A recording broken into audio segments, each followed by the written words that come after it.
Welcome to Gospel Diaries. I'm Eric, your host. Today we're joined by Brother Stanley Stovall, a singer extraordinaire. Not only that, we're taking you inside the historic Ebenezer Baptist Church, the birthplace of gospel music. This is Gospel Diaries. Turn on my light. Oh yeah. And you can see this building is actually built on sand. So I meant to look last night. I was so tired when I got home from church. I was gonna look and see what, cause I also did a recording for when I was in high school. Really? I recorded with the All City Chorus, and it was the first gospel song they ever done, and it was a song that was an old kind of spiritual thing that I did, and Mr. Duncan, he said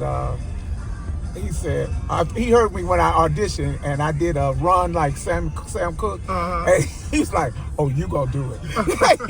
I want you."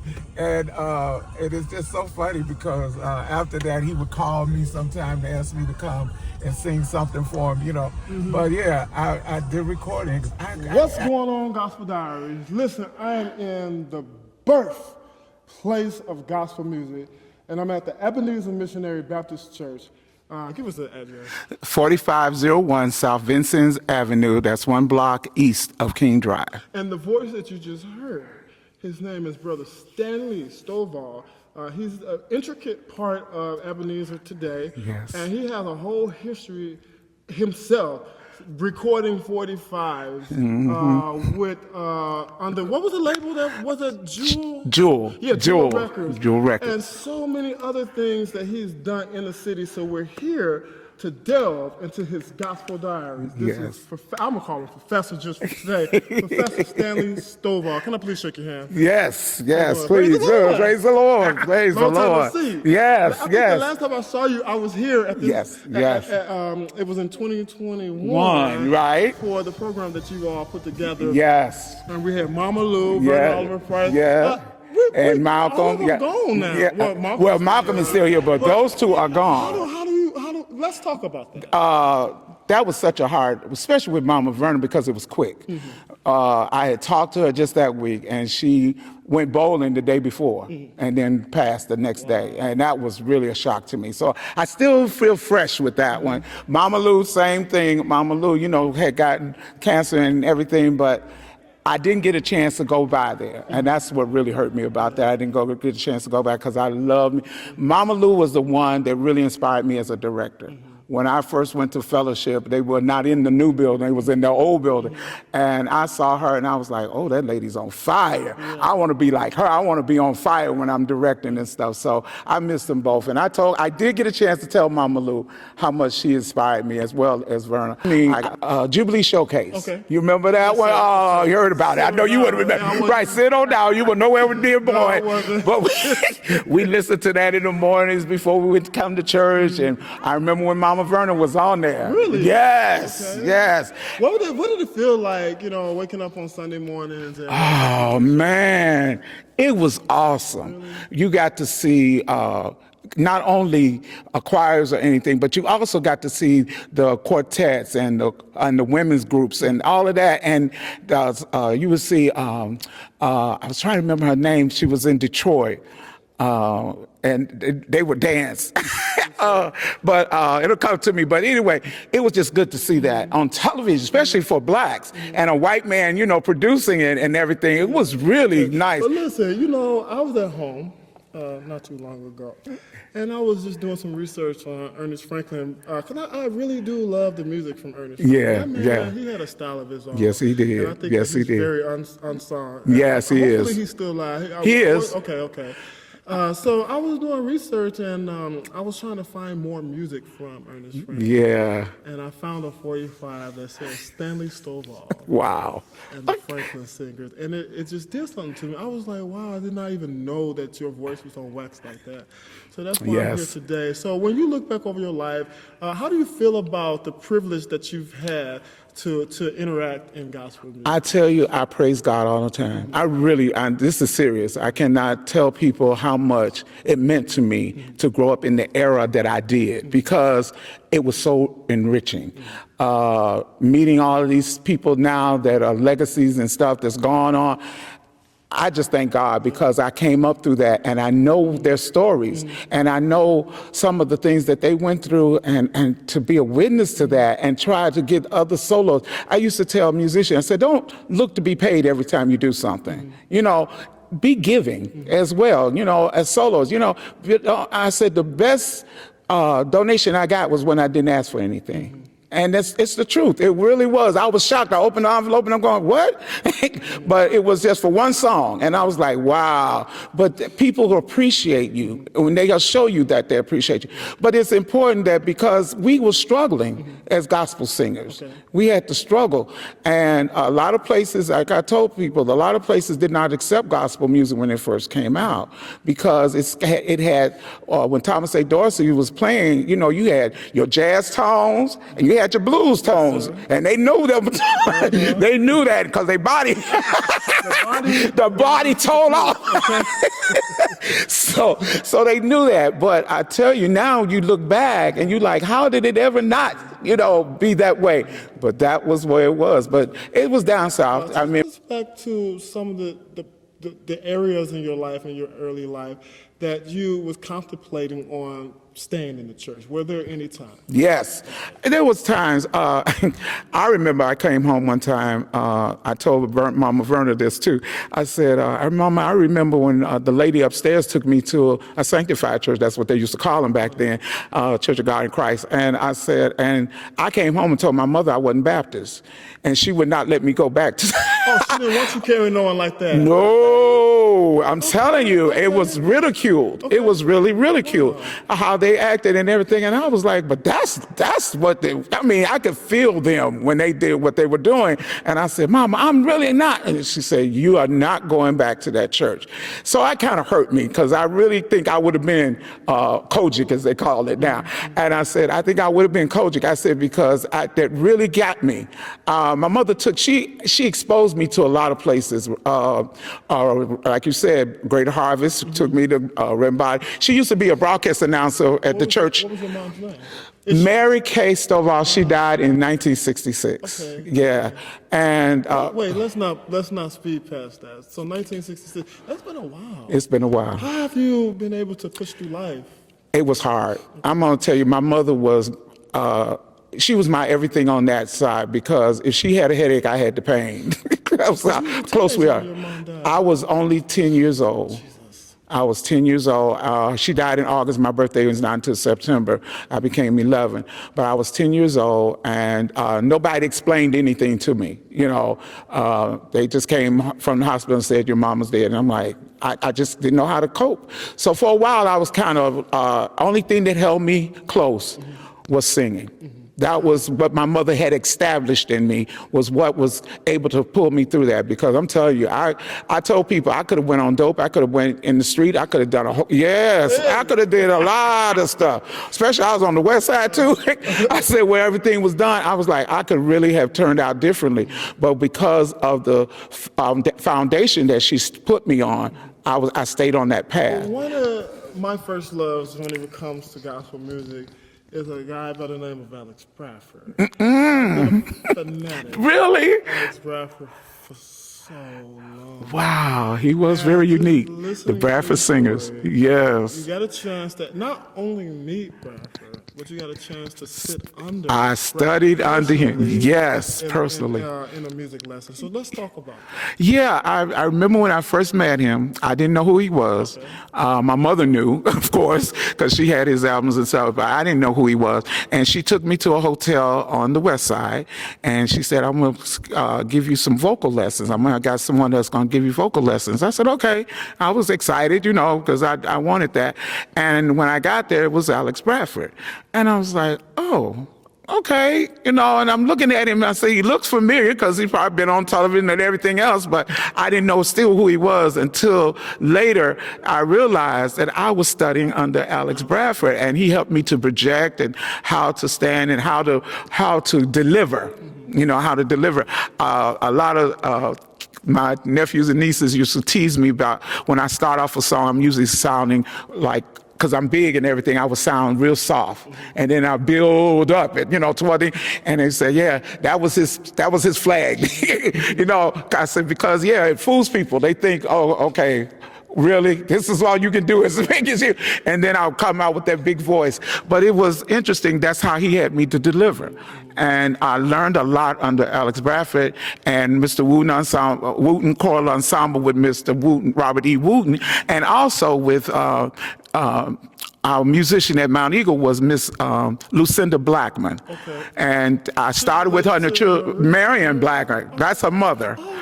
That's her mother. I love you. Yes, that was her mother. And I started with her as a children's choir. And so she helped me as well. So it was a lot of people that stored into me, gave me things that said to help me with how to deliver. Okay. Well, let me tell you this. My dad married, my mother died in August. My daddy married again in December and said that he had to get married because of me. And because he wanted somebody to help raise me. Okay. And so I had a stepmother, but I did not feel, that because I still was grieving my mother. Okay. She just had died. And I was still grieving my mother. And plus my grandfather and his sister had died and all that. And we was going down funerals down south and everything. And so I was really lost. And so it was really hard for me to accept her in the family. But I had somebody there. That's when I came in contact with the Hendersons.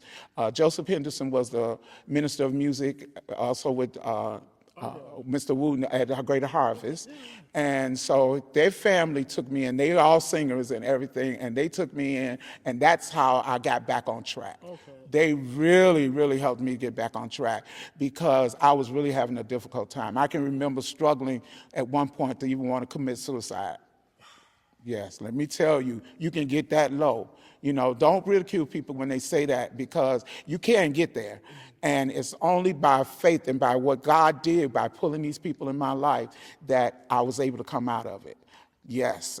And I give God the glory for that because if he had not done that, I may have ended up taking my life. I had taken some pills. I remember I took pills, but it didn't work because God wasn't ready. I remember that. That's God telling you people. So you know that you can become low, but remember, he said, I will never leave you nor forsake you. And he's going to always be there, and he's going to always give you a way out. So listen, say we're going to walk this road to glory. Were you there? Yes, I was. From the beginning. From the beginning. I'm the one that taught that song. Yes, with him. Yes, I taught that with Ernest. Yes, I did. He liked the way I did it. And it just took. I mean, that song took right there. We did it live at our church at Mount Eagle.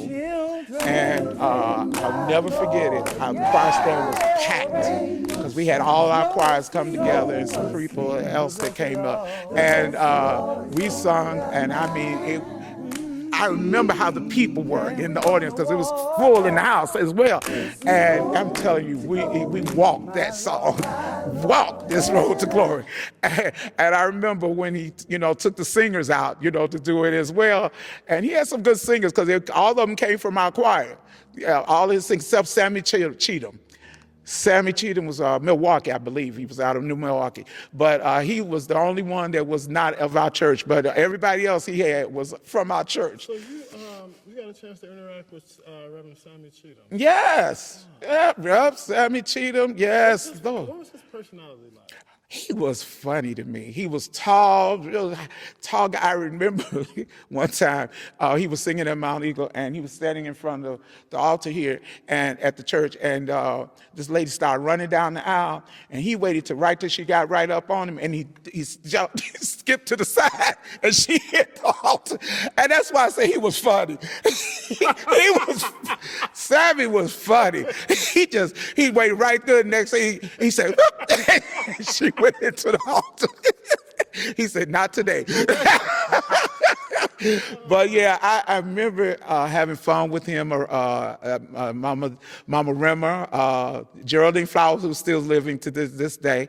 But Mama Rimmer's gone on, Sammy's gone. But yeah, we had fun, and when we traveled, I remember us traveling, and we had some members from the choir, and we went to New Orleans, we went to Texas and everything, and Oklahoma, and I think Oklahoma, yeah, and then Texas.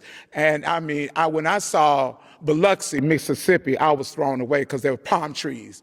And I was like, what, in Mississippi? Oh, it's the same thing. That's what, I was like, this can't be beautiful, can't be beautiful here. But anyway, yeah, and I remember that we did all that travel, and I was so excited as a kid, learning to do all that. I was like 14, 15 years old, and I was, when I started with him, and it was just a good run. I mean, it was a good run for me. So, you spent a bulk of your career at Mount Eagle. At Mount Eagle. You was assisting Reverend Ernest Franklin. So now we get to the point that I asked you about that 45 that you recorded. I don't even remember the song. I was just so excited when I saw your name. I know it's If God is dead. Is that the If God is dead. Yeah, I remember that. I remember. hold on, I'm sorry. It's something about that. Oh, man. What's the if God is dead? What is it? Who plays the? The stars in the sky. Yeah. Oh, yeah. The words to that song was, when I first heard it, I was like, "Ooh, come on, he can't be dead. Tell me where his body lies." That's the part got me. So tell me where his body lies, because he ain't dead. I was like, oh my son, I got to sing this song. And Ernest let me, during the break, he said, okay, Stanley, you're going to go ahead and do your song. And he had Roy Britton play for me. And while he took the group and, rested up some, and I sung that song and made that recording. He let me make that recording. So that was doing one of his recordings. One of his recordings. Yes. That's the history, y'all. What? One of his live recordings we did, and he had me to do it. It was a church out south, further south, I remember. And he sure did. He let me sing. And he said, Stanley, I want you to go ahead and do your song. And I was like, huh? And they tried you out by putting out putting out a 45. He put it, I was so excited. That was the third record I put out. The first one was in high school. I put out an album with the All City Chorus. And I made a run like Sam Cooke did, and I got that part because I could do that. Because he said, oh man, you got to sing this song. And the next time I sung was a lady that wanted me to record one of her songs. And Mr. Wooten got upset. He said, why didn't you call me in to play it? Because the man was awful that played it on the organ. But he said, you should have had me to come and play it, and then you would have been able to sing it more better. But anyway, I recorded that one. Then the next one was with Ernest, and when I sung that. So that was my third one. I'm going to try to find all of those projects and put them on the screen. Okay, I hope I got one at home, especially that album. This is so amazing. Now I would like to escape to Beth Ethan. Yes. Because a lot of people in Chicago, and especially across the world, he's a senator still. Is he still a senator? Pastors now, he retired. But he was a senator. Yes. A senator in Illinois. His name, who we're referring to, is Pastor James T. Meigs. That's correct. Most people know him from the world famous Salem Baptist Church, and now they're called the House of Hope. Yeah. But he started, if I'm not mistaken, as his pastoral career at a church called Beth Eden. That's correct. And Beth Eden holds a very significant place in gospel Yes, it does. music Yes, it because does. Robert Woolton served there so long after he left Greater Harvest. Yeah. So let's talk about your tenure at Beth Eden. At Beth Eden, the Hendersons again. Mama Henderson took me out there because her children were involved with the Wooten Choral Ensemble. And so ended up me and her joined too, because she was become the president. I was the one of the, and like I said, I got there and I just was, because they could do everything. I mean, and I was just, I can remember when we went to Julian School and we did show songs and different things. We could do anything. And I was like, oh, I love this choir because I loved all music, And so he would let me go. And Mr. Wooten finally saw me at Mount Eagle at one of my programs, and he said, you've been directing and singing like that, and you never did it in my choir. And I said, well, I just came to learn from you. And he put me in front. He made me one of his main directors because he really, all the other directors, let me just say this, when you're humble, y'all, this is what God will do. All the other directors had to look to him for direction, where to go next. I never did. He said, you got a choir. You know how to do this. You understand, because me and him would be sitting across from each other, and Reverend Meeks would be preaching, and we could come up. I mean, he was way on the other organ side, and I'm on the piano side. And we look at each other and come up with the song that should be right there at the end of that sermon. And that's how close we were. And our minds ran like that. And I says, that's what you have to do. People need to understand you need to be spiritually in tune to what's going on, number one. And number two, you got to listen to the sermon to know what's going on, to know what the song is. But then you got to be in tune with the minister and the director, your music director. You got to be in tune together to say, okay, this is what we need. This is what go here. This is what, and that's how I got to be so successful with the Wound Choral Ensemble. Yeah, I really never got out, but when we split, Beth split it with Reverend Meeks left and did Shiloh, went to Shiloh and organized Salem. I didn't show up. I was so broken up. I just couldn't believe it. I was at Wednesday night Bible class. Was he a good pastor? Oh my God, yes. And something that you remember most about his pastorship. His pastorship was so. I remember one thing that he said that really, two things. I remember two because he got me to tithe. First thing was, he said, I don't want you to lose your salvation or your spirituality because you walk past my room and I done hit my thumb and I say the wrong word. And you basing it off of, oh, you're the pastor, you say that, you know what I'm saying? And I was like, oh, that's human. Yeah. See, I was like, I can deal with you, you being human, yes. And then the second thing was, he said, now I thought he was crazy. I'm gonna tell y'all first of all, I thought the man had lost his mind. He said, I'll do this. He said, if you tithe, and this month you only tithe, and if you by next month you're not receiving back what you tithe, he said, I'll give it back to you. Wow. And the church was packed. And I'm in the choir and I looked at the church, and I was like, oh, I got to try this. And I've been tithing ever since. Because we at our church, you gave $10, $5, that's all they would ask. But this one, he said, no, I need you to tithe. And that's what we did. And I learned how to tithe, and the blessings poured in. I remember when I lost my job at the Board of Education, and they laid me off, and I was like, well, what am I going to do? And this is what God did. I was sitting there and I was like, oh Lord, I'm out of everything. You know, I wouldn't tell my parents. I didn't tell friends and nobody. I'm just dealing with it on my own in my own apartment. And the lady called me and she said, I want to sponsor you in a program and I want to split the money. And I said, can you hold on a minute? You know what I did? I had to go in my bedroom and just give praise to God. I said, look at you. Just like that. Just like that. That's the kind of God we serve.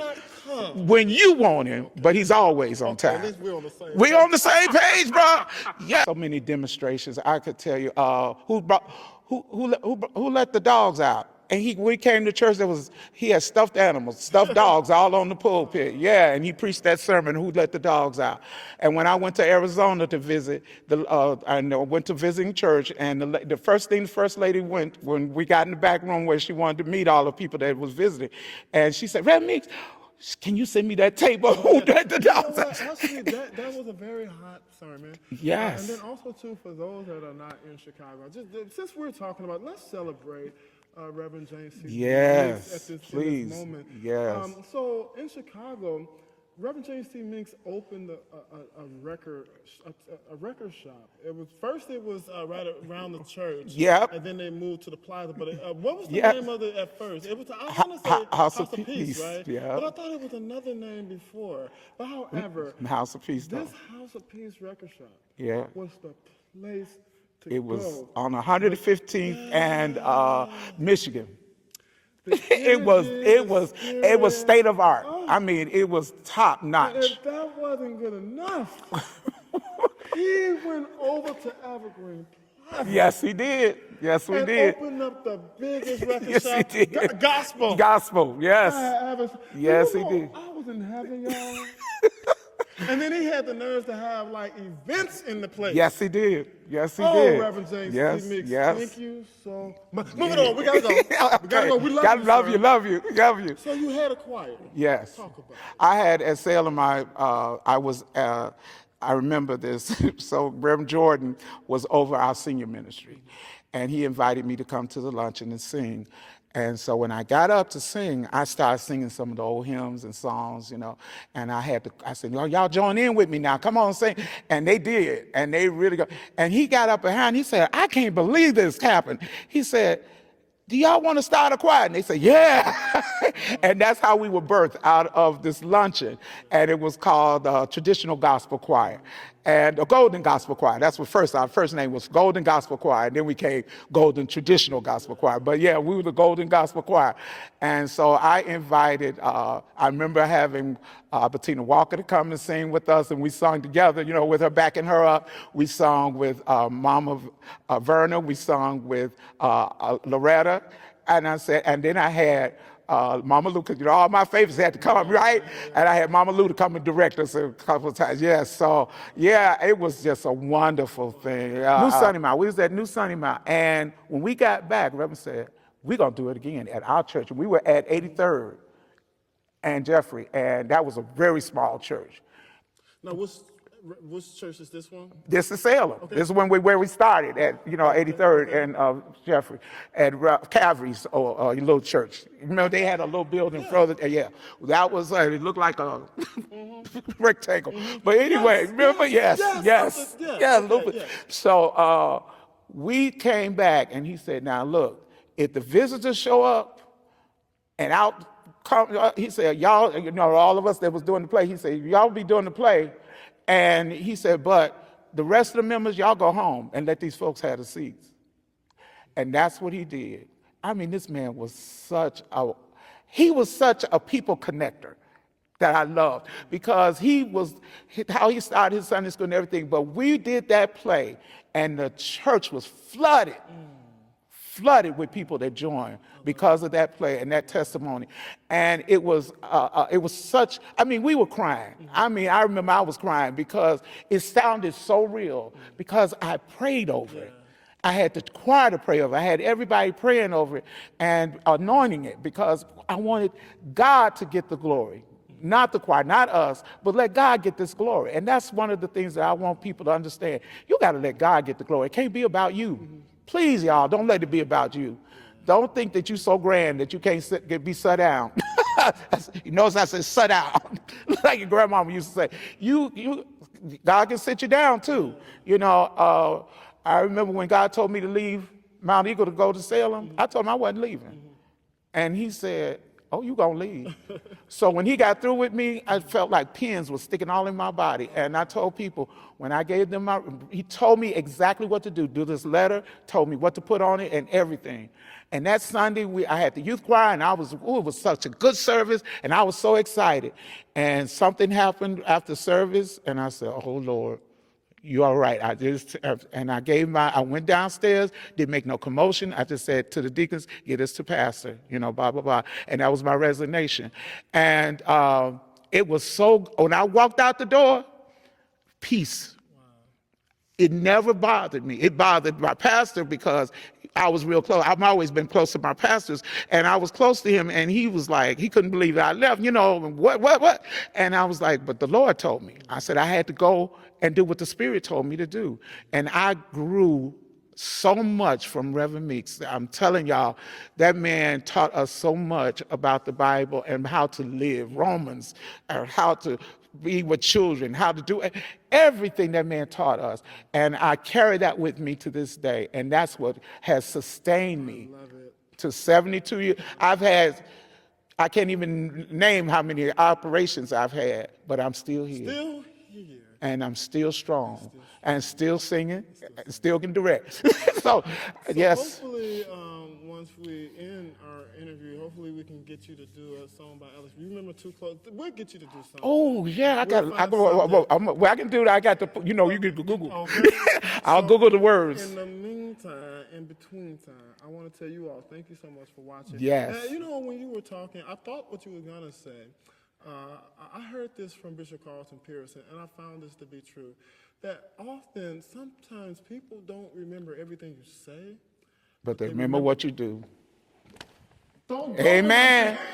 Amen. How you did, how it made me feel, how you Yes. did. That's important to me. Yes. That's really, and that is true. Yes. That is really true. Because I'm going to tell you, I got one more testimony. I have to tell this one. Because I was the producer at the time. We did the play, and the musicians didn't show up. So we had to do it a cappella. And I'm backstage telling people, during the intermission, you know, we're gonna have to get this money back to these people because none our musician hadn't showed up, you know, and everything.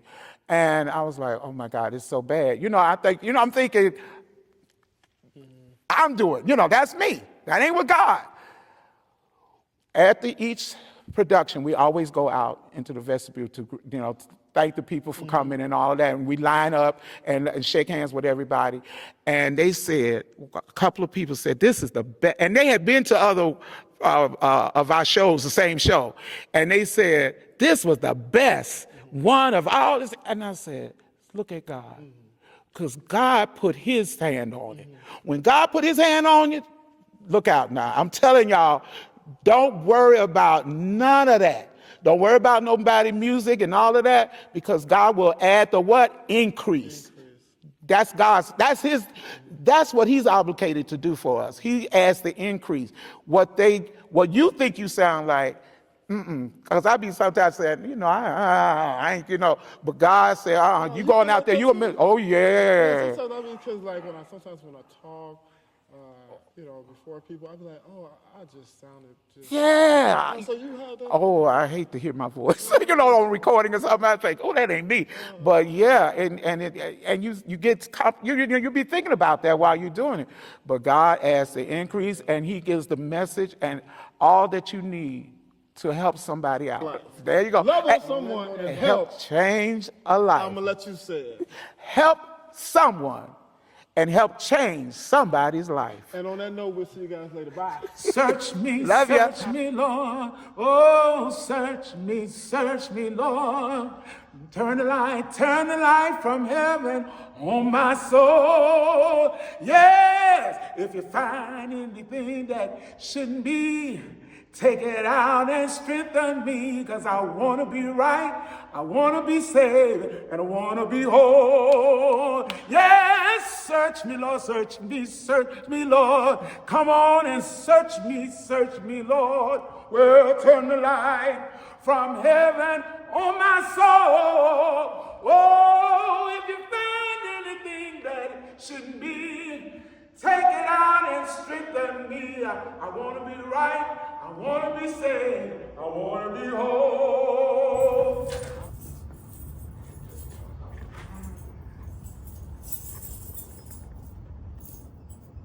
Did the lights come on out there? It's one on out there.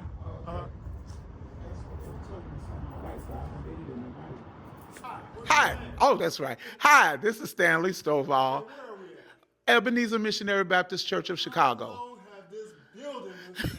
This building been established since they finished it in 1899, and Ebenezer bought it in 1921. Wow, and here we are today. Yep. The big migration is how they got here. And Some of the people that's been here. oh, the people that's been here, Albertina Walker, I know, also Mahalia Jackson sung here, as well as Sally Martin started here with Thomas A. Dorsey. Oh, did we just mention Thomas? Yes. Ladies and gentlemen, The home. That's right. now we're doing a tour. Let's go. Yeah, all right. So this is what we call now the Smith Chapel, but this used to be the Jewish temple, and they used to have it as their Sabbath school. So, you know, they were like, we have Sunday school, they had Sabbath school on Saturday. So this part of the building was called the Sabbath school.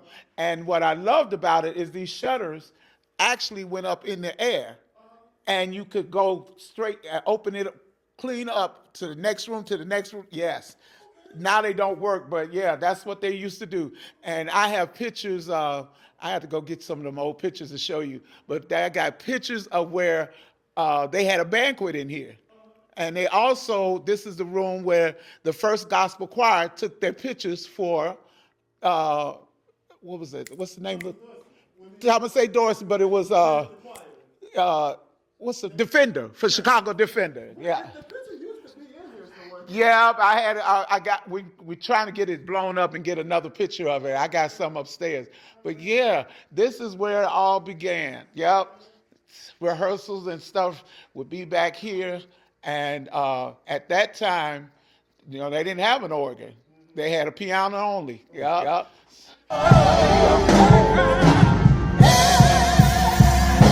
This is leading up to the balcony. Right up to the balcony. We'll see that. This goes downstairs, and only thing that we use down there is our boilers, everything down there, and we're not using it as much as we used to. But the ladies' room and the men's washroom, yeah.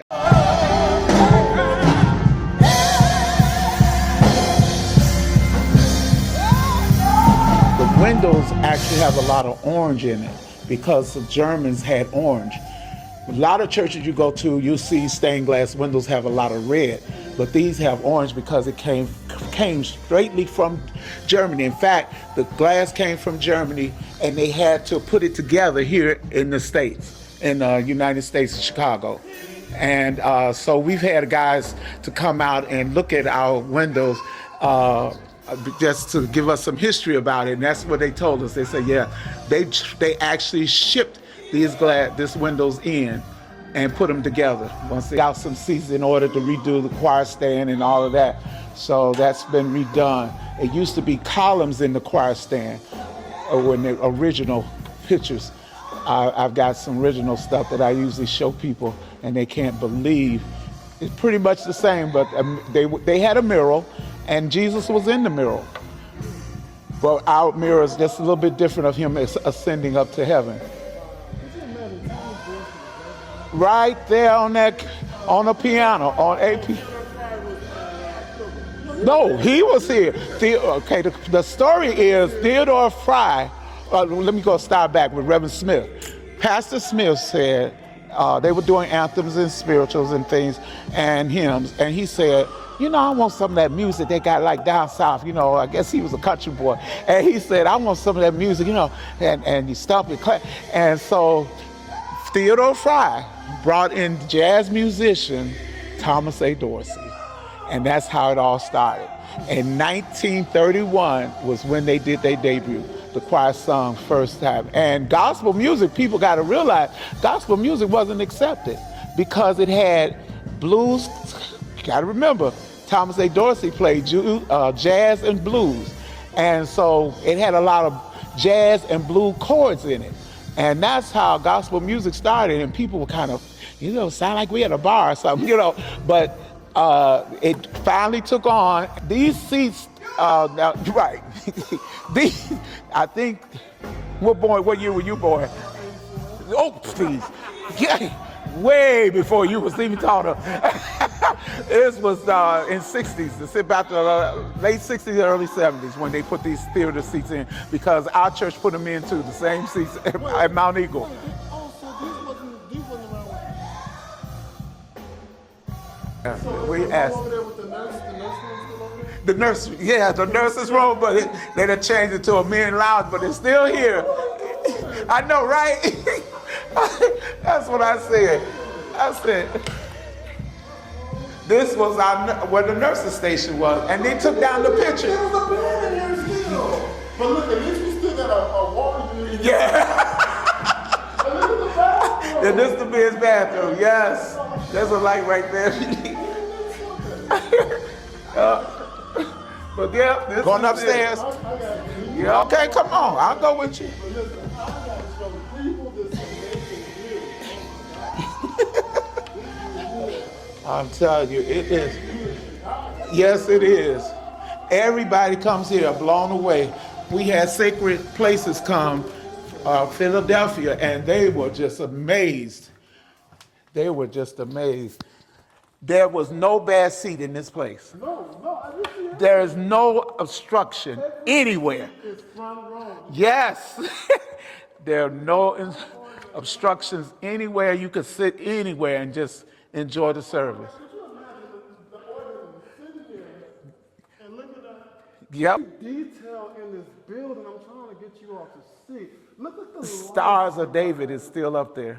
I mean, everything. The lights are the original lights that they put in. Lord, are you serious? Yes. There's just different bulbs. I put I had a. You can tell. Yeah, it's the original, and it has to be cranked down in order for us to change the bulbs. Yep, that's the original. Y'all, I'm gonna show y'all the boiler room too. Yep. Baptist Church is where Thomas Dorsey first introduced to the world. 40 Lord, take my hand. 4501 South Look at the Vincennes. door. Look at the door. This was leather. Could you invite, tell the people that's here in Chicago that's never been here, could you please give the address and tell them to come this Sunday? Come this Sunday to 4501 South Vincennes Avenue, right on the corner. Now, we're one block east of King Drive, Martin Luther King Drive. So one block east of Martin Luther King Drive. Come on now, you got to come and join us on Sunday. It's going to be a high time. They go to museums. Yes. So but why not come to a black museum? There you go. This is a black museum, right? This is actually, can you imagine the history of the people? This place was so full before 11 o'clock. If you didn't get here before 11 o'clock, you didn't get a seat. You didn't even get a seat. So you had to be here before 11 o'clock. I mean, this place was packed. Everybody's on here, they're saying this is a beautiful church. It- I'm just talking, okay. now you can see some of the orange. See it? Oh, yes. You can see some of it's coming What out. was in that door there? Oh, that was where we keep our equipment. But this was like choir. Oh, let me show you this. Okay. You won't believe this. I think they done cleaned it out now, though. We still have the original window. Because this is a landmark. This church is a landmark. The original window is still in there. It's bricked up on the outside because of the pipe organ. Is there in the light? I tried to turn it on. Let me see if I get. You got your phone on you? Because don't you got a flash? Oh, right. Yeah, man. You're right. Y'all hold on. Hold on. I got to show y'all this because I couldn't believe this. I could not believe when I found this. I said, the windows. Okay. Come on, flashlight. Where you at? Come on. There you go.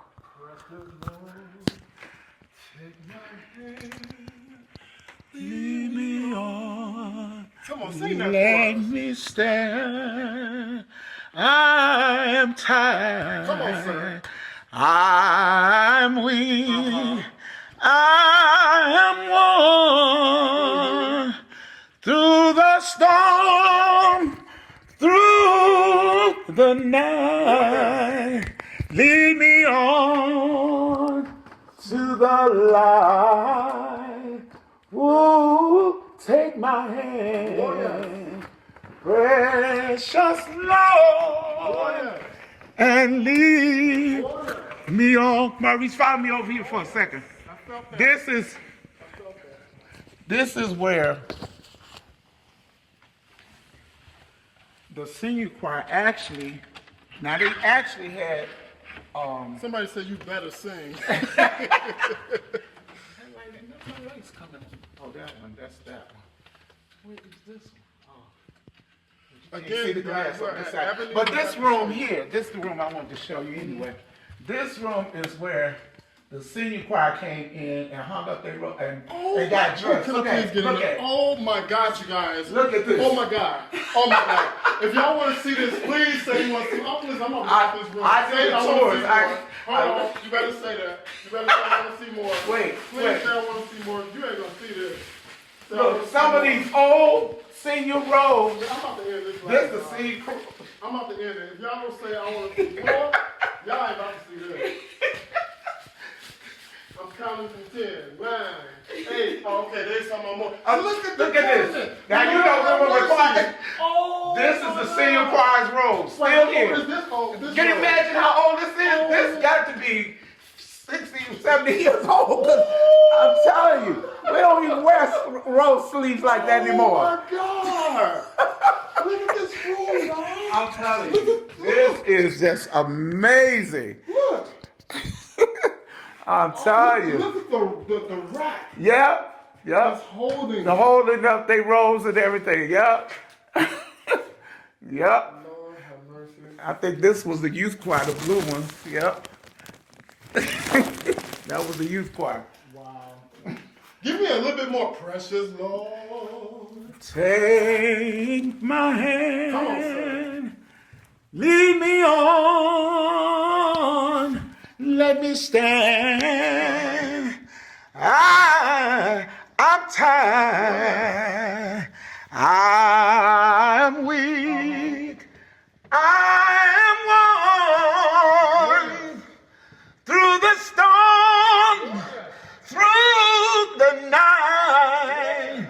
Lead me on to the light.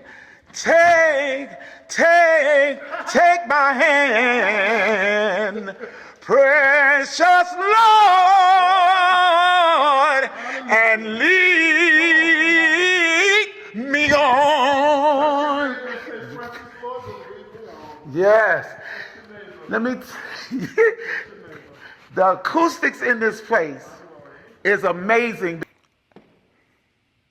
Though my way seems drear, precious Lord, linger near when my life is almost gone. Hear my cry, hear my call. Hold my hand, lest I fall. Take my hand, precious Lord, and lead me on home. I'm going to ask you all to do me a favor. If you are not subscribed to Gospel Diaries, if you all don't know by now that this is my heart. Yes, it is. You'll never know. Yes, it is. If not subscribed to my YouTube channel. Gospel music. Now, this was the other classrooms that I was telling you about. And this is how ingenious Mr. Donner was back in the 1800s. I won't have my light. Uh-oh. Okay. So if I wasn't with you, you would be in here by yourself. I have no problem. I have no problem being in here at all with this church. I love it. This ain't what we got to worry about the living, huh? Oh yeah, I told him. Now that's the thing. I don't worry about the dead, cause sometimes I be hearing stuff in my house, and I be saying, you know what? It's all right, Mom and Dad. I'm good. When I would take a tour, they always say, is that the room for little people? I said, no, that's how we got to the roof. I said, that's how we go to the roof to get onto this is a flat roof. The other roof is shingles. Oh, so that is the roof? Yeah, that is you to get to the windows. People didn't know in this church when I came treasurer that they actually had windows up there. Be careful going down the stairs, okay? Yes. All right. And I said, oh yeah, I said, y'all got about 5 or 6 windows up there. You turned off every light, right? Mm-hmm. Okay. Oh, I turn them off down here Okay. when we get through. But just in that little room on television, and that her mother was one of the treasurers here before she passed. And okay, now what's wrong with my lights out here? What's going on? Oh, there you are. And so that used to be our pantry. And this also used to be the library I was telling you about. And you can see how I couldn't find it because they painted over it. And I'm looking for brown, and they painted over it. Yeah, this was the library. Then it came our food pantry. Wow. This is where we used to give out food and everything. We had freezers in here and everything. Hidden history. Hidden history is correct. Bronzeville. This is Bronzeville. And I'm telling you, well, that's a nice desk. This is some old. Look at the old. I'm telling you. Oh, I got to show you my desk upstairs. The pastor's old desk. The Reverend Smith and Reverend Sims, when they were here, the desk that I have I kept it because it's such heavy wood and everything. You can't buy stuff like this. It costs a lot of money to keep it going. Huh? Oh yes. Oh yes. Yes, yes, yes. This is a newer boiler. I need to find out what's going on. Something leaked. I gotta find out about that because I can see that's not usually there, that brown. I gotta find out what that is.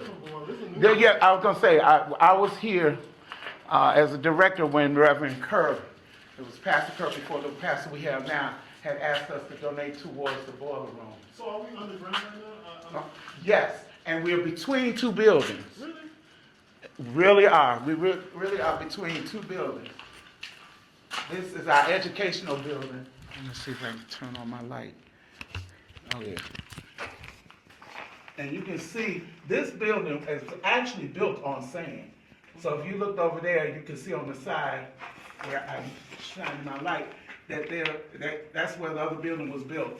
Because there used to be a house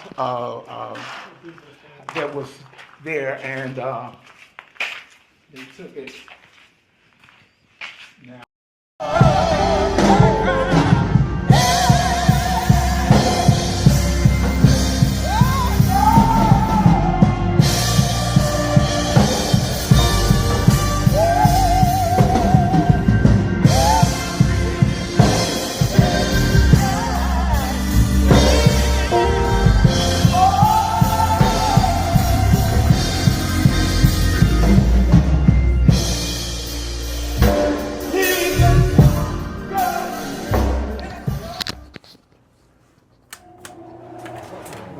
Okay. Well, I'll see you tomorrow. Love you much. Too close because I'm holding my Savior's hand, and you know I'm too close right now to heaven.